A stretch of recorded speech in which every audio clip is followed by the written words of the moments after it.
ओम शांति। आज है 12 अक्टूबर 2021 के ईश्वरीय महावाक्य।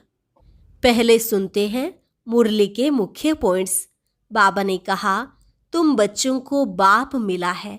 कितना खुशी का पारा चढ़ना चाहिए कि अभी हम स्वदर्शन चक्रधारी बने हैं और बाप से विष्णुपुरी का मालिक बन रहे हैं। ऐसे निश्चय बुद्धि विजयंती होंगे। पवित्र जरूर रहना है, इसमें हिम्मत चाहिए। मंजिल बहुत भारी है। गृहस्थ व्यवहार में रहते दोनों इकट्ठे कैसे रहते हैं, यह सबको दिखलाना है। फिर कहा, अपनी रचना को भी बचाना है। रचता खुद पावन बनता है तो रचना को भी पावन बनाना चाहिए। इसमें डरने की बात नहीं।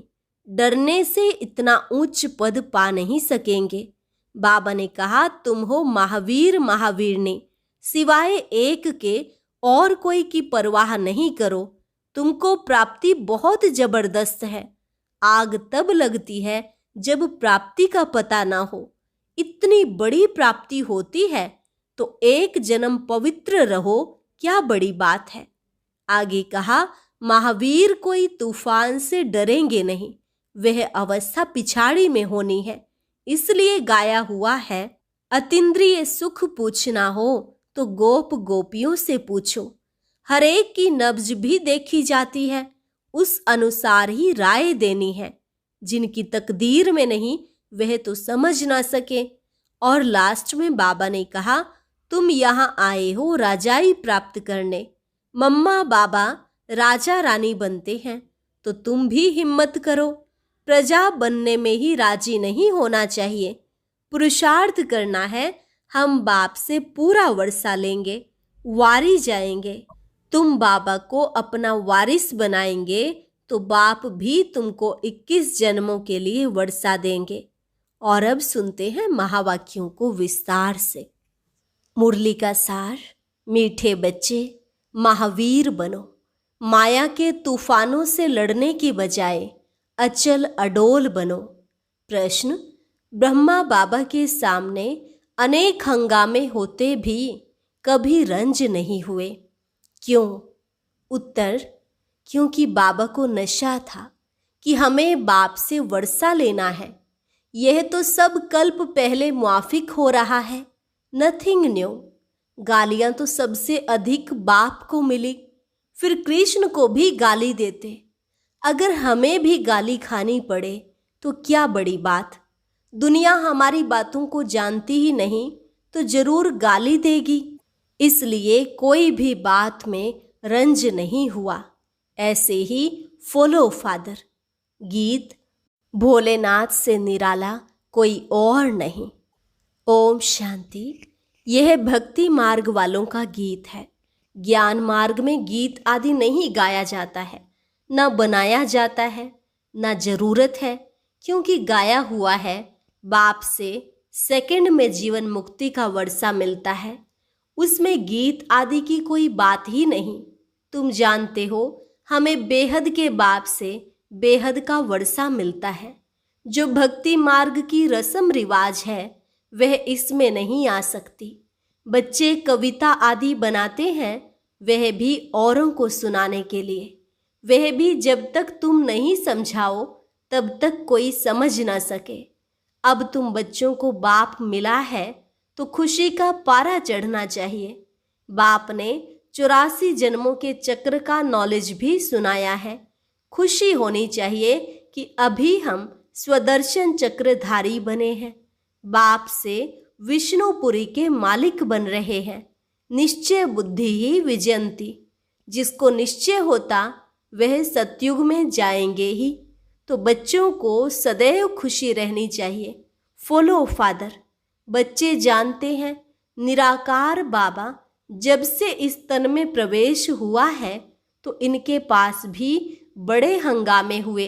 भाइयों के झगड़े, शहर के झगड़े, सारे सिंध के झगड़े चले। बच्चे बड़े हुए कहेंगे, जल्दी शादी करो, शादी बिगर काम कैसे चलेगा। गीता पढ़ना मिस नहीं करते थे। जब मालूम पड़ गया कि गीता का भगवान शिव है तो वह गीता पढ़ना छूट गई। फिर नशा चढ़ गया कि हम तो विश्व के मालिक बनते हैं, यह तो शिव भगवानुवाच है। तो उस गीता को छोड़ दिया और पवित्रता पर बड़ा हंगामा हुआ। भाई, काके, चाचे आदि कितने थे, इसमें बहादुरी चाहिए ना। तुम हो ही महावीर महावीरनी, सिवाय एक के और कोई की परवाह नहीं। पुरुष है रचता, रचता खुद पावन बनता है तो रचना को भी पावन बनाना है। पवित्र हंस और अपवित्र बगुले इकट्ठे कैसे रह सकते हैं?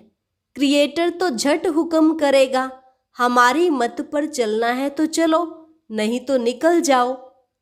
तुमको पता है, लौकिक बच्ची शादी की हुई थी, उनको ज्ञान मिला तो बोले वाह, बाप कहते हैं पवित्र बनो, तो हम क्यों नहीं बनेंगे। जवाब दे दिया पति को कि हम विष नहीं देंगे। बस इस बात पर ही बहुतों का झगड़ा चला। बड़े बड़े घरों से बच्चियां निकल आई, कोई भी परवाह नहीं की। जिनकी तकदीर में नहीं है तो समझ भी ना सके। पवित्र रहना है तो रहो, नहीं तो जाकर अपना प्रबंध करो। इतनी हिम्मत भी तो चाहिए ना। बाप के सामने कितने हंगामे हुए। बाप को कभी रंज हुआ देखा? अमेरिका तक अखबारों में निकल गया, नथिंग न्यू। यह तो कल्प पहले मुआफिक होता है, इसमें डर की बात क्या है। हमको तो अपने बाप से वर्षा लेना है, अपनी रचना को बचाना है। बाप जानते हैं सारी क्रिएशन इस समय पतित है, मुझे ही सबको पावन बनाना है। बाप को ही सब कहते हैं, हे पतित पावन लिबरेटर आओ, तो उनको ही तरस पड़ता है। रहम दिल है ना। तो बाप समझाते हैं कि बच्चे, कोई भी बात में डरो मत। डरने से इतना उच्च पद पा नहीं सकेंगे। अत्याचार माताओं पर ही होते हैं, यह भी निशानी है। द्रौपदी को निर्वस्त्र करते हैं।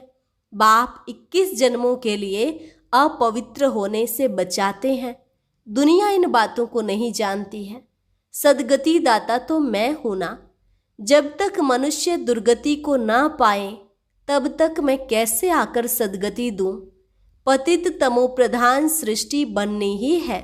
हर चीज नई से पुरानी जरूर होती है, पुराने घर को छोड़ना ही पड़ता है। नई दुनिया गोल्डन एज, पुरानी दुनिया आयरन एज। सदैव नई तो रह न सके। तुम बच्चे जानते हो, यह सृष्टि का चक्र है। देवी देवताओं का राज्य फिर से स्थापन हो रहा है। बाप कहते हैं, फिर से तुमको गीता ज्ञान सुनाता हूं। यहाँ रावण राज्य में दुख है। राम राज्य किसको कहा जाता है यह भी किसको पता नहीं और समझते भी नहीं है। बाप कहते हैं, मैं स्वर्ग अथवा राम राज्य की स्थापना करने आया हूं। तुम बच्चों ने अनेक बार राज्य लिया और फिर गंवाया है, यह सबकी बुद्धि में है। 21 जन्म सतयुग में रहते हैं, उसको कहा जाता है 21 पीढ़ी। अर्थात जब बूढ़े होते हैं तब शरीर छोड़ते हैं। अकाले मृत्यु कभी होती नहीं। अब तुम जैसे त्रिकालदर्शी बन गए हो। अभी तुम जानते हो हम जन्म जन्मांतर भक्ति करते हैं। रावण राज्य में भी भबका देखो कितना है। यह है पिछाड़ी का भबका। राम राज्य सतयुग में होगा, वहां यह विमान आदि सब थे। फिर यह सब गुम हो गए, फिर इस समय यह सब निकले हैं। अभी यह सब सीख रहे हैं। जो सीखने वाले हैं वह संस्कार ले जाएंगे, फिर आकर वहां विमान बनाएंगे सतयुग में। यह तुमको भविष्य में सुख देने वाले हैं। यह विमान आदि भारतवासी भी बना सकते हैं, कोई नई बात नहीं। अक्लमंद तो है ना। यह साइंस तुमको फिर काम आएगी। अभी यह साइंस दुख के लिए है, फिर वहां सुख के लिए होगी। वहां तो हर चीज नई होगी। अभी तो नई दुनिया की स्थापना हो रही है। बाप ही नई दुनिया की राजधानी स्थापन कर रहे हैं। तो बच्चों को महावीर बनना है। दुनिया में यह कोई थोड़े ही जानते हैं कि भगवान आया हुआ है। बाप कहते हैं, गृहस्थ व्यवहार में रहते कमल फूल समान पवित्र रहो। इसमें डरने की बात नहीं। करके गाली देंगे, गाली इनको भी बहुत दी है। कृष्ण ने गाली खाई ऐसा दिखाते हैं। अब कृष्ण तो गाली खा न सके, गाली तो कलयुग में खाते हैं। तुम्हारा रूप जो अभी है फिर कल्प बाद इस समय होगा, बीच में हो न सके। जन्म बाय जन्म फीचर्स बदलते जाते हैं। एक आत्मा को 84 जन्मों में एक जैसे फीचर्स मिल न सके। सतो रजो तमो में आते जाते हैं, फीचर्स बदलते जाते हैं। यह ड्रामा बना हुआ है। 84 जन्मों में जो फीचर्स वाले जन्म लिए हैं वही लेंगे। अब तुम जानते हो इनके फीचर्स बदल दूसरे जन्म में यह लक्ष्मी नारायण हो जाएंगे। तुम्हारी बुद्धि का ताला अब खुला है। अब यह है नई बात। बाबा भी नया, बातें भी नहीं। यह बातें किसको समझ में जल्दी नहीं आएंगी। जब तकदीर में हो तब कुछ समझे। महावीर कोई तूफान से डरेंगे नहीं। वह अवस्था पिछाड़ी में होनी है। इसलिए गाया हुआ है, अतीन्द्रिय सुख पूछना हो तो गोप गोपियों से पूछो। बाप आए ही हैं तुम बच्चों को स्वर्ग के लायक बनाने। कल्प पहले मिसल नरक का विनाश तो होना ही है। सतयुग में तो एक ही धर्म होगा। चाहते भी हैं वननेस हो, एक धर्म होना चाहिए। यह भी किसको पता नहीं है कि राम राज्य रावण राज्य अलग अलग है। यहाँ विकार बिगर जन्म हो न सके। मूत पलीती है ना। अब बाप में निश्चय है तो श्रीमत पर पूरी रीति चलना पड़े ना। हरेक की नब्ज भी देखी जाती है, उस अनुसार राय भी दी जाती है। बाबा ने भी बच्चों को कहा कि अगर शादी करनी है तो जाकर करो। बहुत मित्र संबंधी आदि बैठे हैं, उनको शादी करा लेंगे। तो हर एक की नब्ज देखी जाती है। पूछते हैं बाबा इस हालत में हैं, हम पवित्र रहना चाहते हैं, हमारे संबंधी हमको घर से बाहर निकालना चाहते हैं, अब क्या करना है? यह पूछते हो। पवित्र रहना है। अगर नहीं रह सकते हो तो जाकर शादी करो। अच्छा समझो किसकी सगाई हुई है, राजी करना है, हर्जा थोड़े ही है। हथियाला जब बांधते हैं तो भी कहते हैं यह तुम्हारा पति गुरु है। अच्छा उस समय तुम उनसे लिखवाते जाना, मानती हो मैं तुम्हारा गुरु ईश्वर हूँ, लिखो। अच्छा अब मैं तुमको हुक्म देता हूँ, पवित्र रहना है। हिम्मत चाहिए ना। मंजिल बहुत भारी है। दोनों इकट्ठे कैसे रहते हैं ये सबको दिखलाना है। प्राप्ति बहुत जबरदस्त है। आग तब लगती है जब प्राप्ति का पता नहीं है। बाप कहते हैं इतनी बड़ी प्राप्ति होती है तो एक जन्म पवित्र रहो तो क्या बड़ी बात है। हम तुम्हारा पति ईश्वर है, हमारी आज्ञा पर पवित्र रहना पड़ेगा। बाप युक्तियां बता देते हैं। भारत में यह कायदा है। स्त्री को कहते हैं तुम्हारा पति ईश्वर है, उनकी आज्ञा पर चलना है, पति के पांव दबाने हैं, क्योंकि समझते हैं लक्ष्मी ने नारायण के पांव दबाए थे। यह आदत कहाँ से निकली? इन झूठे चित्रों से। सतयुग में तो ऐसी बातें होती नहीं। नारायण कभी थकता है क्या जो लक्ष्मी बैठ पांव दबाएगी? थकावट की बात हो न सके। यह तो दुख की बात हो जाती है। वहां दुख कहाँ से आया? तो कितनी झूठी बातें लिख दी हैं। बाबा को छोटेपन से ही वैराग्य रहता था, इसलिए भक्ति करते थे।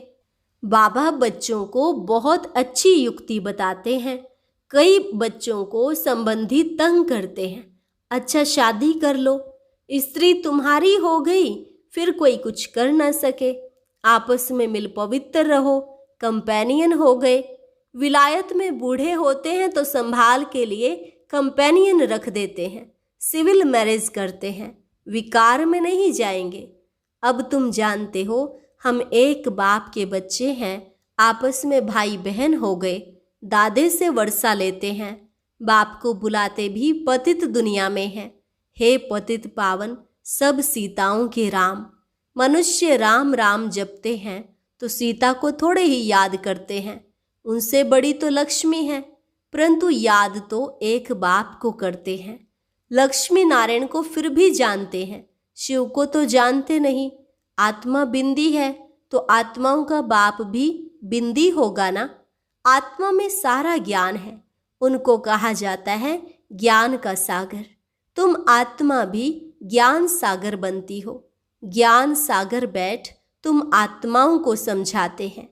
आत्मा चैतन्य है, तुम्हारी आत्मा ज्ञान का सागर बन रही है। सारी सृष्टि के आदि मध्य अंत का ज्ञान तुमको है। मीठे बच्चों को हिम्मत रखनी चाहिए, हमको बाबा की श्रीमत पर चलना चाहिए ना। बेहद का बाप बेहद के बच्चों को स्वर्ग का मालिक बनाते हैं तो बाप कहते हैं तुम भी अपनी रचना को हाथ में रखो। अगर बच्चा तुम्हारी आज्ञा नहीं मानता है तो बच्चा बच्चा नहीं, वह तो कपूत ठहरा। आज्ञाकारी फरमान बरदार बच्चा हो तो वर्षे का हकदार बन सकता। बेहद का बाप भी कहते हैं मेरी श्रीमत पर चलेंगे तो तुम ऐसे श्रेष्ठ बनेंगे, नहीं तो प्रजा में चले जाएंगे।